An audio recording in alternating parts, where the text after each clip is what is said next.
በስመ አብ ወወልድ ወመንፈስ ቅዱስ አሐዱ አምላክ አሜን። አንድ አምላክ በሚሆን በአብ በወልድ በመንፈስ ቅዱስ ስም እናምናለን። ዛሬም ዘወትርም ለዘላለም አሜን። ቅድስት ቤተ ክርስቲያን ከትንሣኤ በፊት ያለውን አንድ ሳምንት ሰሙነ ሕማማት የሕማማት ሳምንት በማለት ትዘክረዋለች።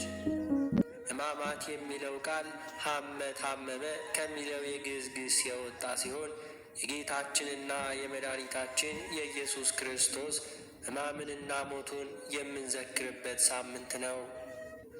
በሌላ በኩል ይህ ሳምንት ከአዳም እስከ ጌታችን መድኃኒታችን ኢየሱስ ክርስቶስ ከነበሩ ነፍሳት በሲኦል የቆዩበት የ5500 የመከራ የፍዳና የኩነኔ ዘመን መታሰቢያ ስለሆነ የሕማማት ሳምንት የሚለውን ስያሜ አግኝቷል።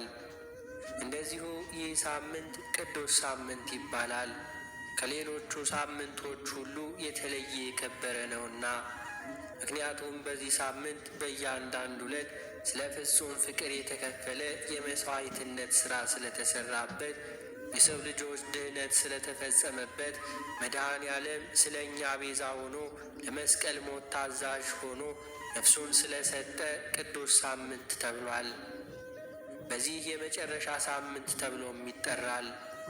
የጌታችን ኢየሱስ ክርስቶስ በዚህ ዓለም በመዋዕለ ሥጋዌው ለፈጸማቸው የቤዛነት የአርያነት ተግባራት ፍጻሜ በመሆኑ ነው።